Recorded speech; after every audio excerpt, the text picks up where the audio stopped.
Etcetera etcetera. तो मैंने बोल दिया कि भाई सुप्रीम कोर्ट का ऑर्डर है, नहीं दूंगा। ठीक है, आप मुझे रिटर्न रिटर्न में आप दो कि आप मुझसे जबरदस्ती मांग रहे हो। ठीक है, या फिर आप ही एक लेटर बना के ले जाओ कि भाई ऐसे ऐसे मेरा बच्चा स्कूल में है, और मैंने स्कूल को इन्फॉर्म किया है कि सुप्रीम कोर्ट की गाइडलाइंस के अकॉर्डिंग आप मुझसे आधार कार्ड नंबर नहीं मांग सकते हो मेरे बच्चे का या मेरी फैमिली के किसी भी मेंबर का। तो स्कूल मुझे बाध्य कर रहा है, इसके लिए मैं स्कूल को इन्फॉर्म कर चुका हूँ या कर चुकी हूँ। ठीक है, तो मेरी रिक्वेस्ट है कि आप प्लीज कहते हैं इस चीज को आप साइन करके दे दो मुझे। ठीक है, उसके बाद फिर मैं आधार के लिए अप्लाई करते हैं, और उसमें लिख दो कि क्योंकि स्कूल मुझे बाध्य कर रहा है तो मुझे ये कंपेल किया जा रहा है कि मैं आधार कार्ड के लिए अप्लाई करूं। तो स्कूल से वो आप रिटर्न में लो तो वो उसको साइन करने से डिनाई कर देंगे, तो वहां पर बातें या तो रुक जाएंगी, या फिर आप थोड़ा सा मैं मानता हूँ कि जो मैंने अभी आरटीआई लगाई है अगर उसका सही तरीके से इंफॉर्मेशन आ जाता है, जिसका मैंने बताया कि 30 डेज का टाइम होता है, तो जैसे भी वो आ जाएगा मैं मनोज जी के साथ शेयर कर दूंगा वो आरटीआई का जो भी रिस्पॉन्स आएगा। क्योंकि ऑलरेडी सुप्रीम कोर्ट का ऑर्डर आ चुका है, तो मुझे ये उम्मीद है कि आरटीआई के जवाब में वो इस चीज को मेंशन करेंगे कि स्कूल इस तरह का आधार आईडी नहीं मांग सकता है।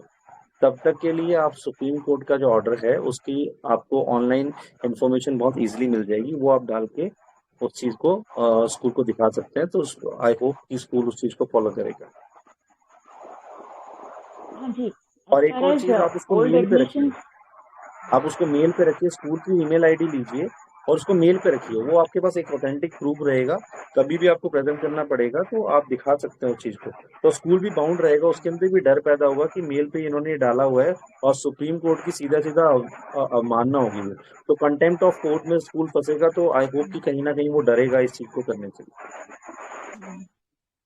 ये होता ये है कि ओल्ड एडमिशन जहाँ पे है वहां तो ये कर सकते हैं, बट न्यू एडमिशन चाहिए वो तो गेट के अंदर भी आने नहीं देते हैं कुछ स्कूलों में। नहीं, न्यू एडमिशन के लिए क्या कह रहे हैं मैम? जब तक आधार कार्ड, जब न्यू एडमिशन होता है, जब स्कूल में पहली बार बच्चा जाए, मतलब फर्स्ट टाइम एंट्रेंस, तो वहां पे वो बिल्कुल भी एंटरटेन नहीं करते बच्चे का आईडी। मैंने I have gone through this, some schools absolutely बिल्कुल भी एंटरटेन नहीं किया। Ma'am, this is the उन्होंने कहा कि एटलीस्ट रिसीट direct आप ला के violation, दो। direct violation of hmm, Supreme Court verdict. It should not happen.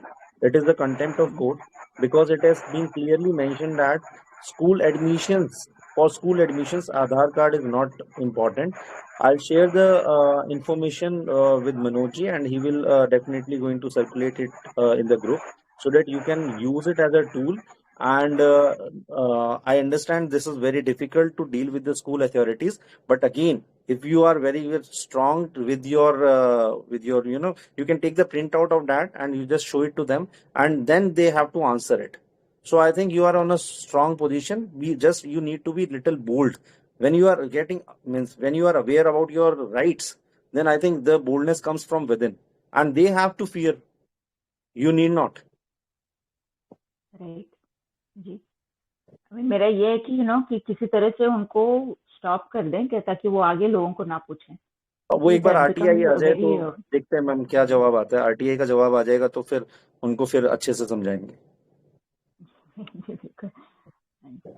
और दूसरी दूसरी बात ये है कि आपने कहा कि छोटे बच्चों को 100% वैक्सीनेशन करेंगे। तो यस, आप जो कह रहे हो बिल्कुल सही है कि कंसेंट लिया नहीं जाता, they take their own calls there. तो इस चीज से हम अब करें तो क्या? I mean, how do we stop it, और what is the way out? क्योंकि Way जागरूक जो out is, हैं वो तो ma'am, obviously yes, I'll tell ये नहीं you what चाहते। is the way out. I'll tell you. When you are in direct contact with for others, I am speaking in Hindi also. जब आप teacher के साथ लगातार लूप में रहेंगे ना, लगातार उनसे बातचीत करेंगे, जैसे आपकी पीटीएम होती है, अदरवाइज भी आप बच्चे को मान लीजिए स्कूल से लेने जाते हैं, तो आप उस टाइम टीचर को एक छोटा छोटा हिंट देते रहिए। कभी स्कूल में इम्यूनाइजेशन हो तो प्लीज मेरे बच्चे को मत लगने देना, आई एम अगेंस्ट इट। ठीक है, इसी तरह से आपने राइटिंग नोट दे दिया, उसकी एक्सेप्ट उसकी रिसीविंग ले लो। बच्चे को बोलना कि मैम से है ना ये साइन करवा के लेके आए विद डेट। ठीक है, एक स्कूल को मेल डाल दो प्रिंसिपल को कि रिस्पेक्टफुली मेल डाल दो कि ma'am this as an informed and awakened parent, I feel that school is the only place for the education, and not for the immunization program. So I will be very thankful to you if you consider my request that कि भी कहते हैं मेरे बच्चे को school में किसी भी तरह का जैब ना दिया जाए, वैक्सीनेशन ओरल या इंजेक्टेड वैक्सीनेशन मेरे स्कूल मतलब स्कूल ना दे। तो ये जब आप इस तरह के स्टेप्स ले लोगे ना, स्कूल डरेगा उस चीज को करने से। तो आपका जो रेगुलरली आप उनके कानों में डालोगे ना कि आई एम अगेंस्ट, तो उनको याद हो जाएगा इस बच्चे को नहीं करना, इसके पेरेंट्स है ना इस चीज के बहुत खिलाफ है। तो वो टीचर भी डरता है, वो प्रिंसिपल भी उसकी नॉलेज में रहेगा, अच्छा अच्छा उस बच्चे को मत करना। आपको रेगुलरली इसको, और ज्यादा पेरेंट्स अगर इस तरह की चीजें करने लग जाएंगे ना, तो वो स्कूल में हेल्थ कैंप लगाएगा ही नहीं वो स्कूल। हमने देखा जब बहुत सारे स्कूलों को हमने अप्रोच किया तो उसमें बहुत सारे स्कूलों ने हेल्थ कैंप लगाने से मना कर दिया। गवर्नमेंट से ऑर्डर आए थे कि भाई आप हेल्थ कैंप लगा लो, तो उस टाइम तो होड़ मची हुई थी कि हम हेल्थ कैंप लगा लेंगे तो हम कहते हैं सरकार के गुड टर्म्स में आ जाएंगे। लेकिन जब ये चीजें बहुत सारे वॉरियर्स ने अपने अपने लेवल पे की, तो ये समझ में आया, उन्होंने उस हेल्थ कैंप को कैंसिल कर दिया। उन्होंने बाकायदा उस चीज के लिए मैसेज डाला कि has been cancelled, the health camp has been cancelled for the day. और उसके बाद फिर वो ऑर्गेनाइज भी नहीं हुआ है। कुछ लोगों ने किया भी, लेकिन कई जगह सक्सेस भी मिली। तो ये रेगुलर पुश करना पड़ेगा and you should be very bold in doing that. You have to be very outspoken. आपको बहुत मुखर होकर अपनी बात रखनी पड़ेगी, नहीं तो आपको वो हल्के में लेंगे। और बच्चे को भी रेगुलरली, मेरे बच्चों को मैंने रेगुलरली ट्यून किया हुआ है। मैंने यहां तक बोला है कि बेटा अगर आपको कोई जबरदस्ती करे ना, हाथ पे बुड़का भर के भाग जाना, काट के भाग जाना, एंड स्टार्ट शाउटिंग मुझे नहीं कराना, मुझे नहीं कराना, एटसेट्रा एटसेट्रा। तो वो टेंट्रम जो है ना, वो पैनिक क्रिएट कर देगा स्कूल में कि क्या हो गया, ये बच्चा क्यों नहीं। वो तुरंत कहता है पेरेंट को फोन करेगा। फिर मैम स्कूल अथॉरिटीज के पास भी डर होता है। ऐसा नहीं कि स्कूल से ऊपर से कुछ आ गया तो वो ह्यूमन नहीं रहे।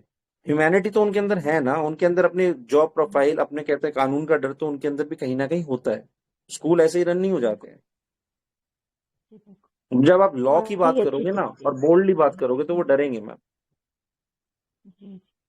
I really like the tip, be persistent और बार बार उनको बोलते रहो in different forms.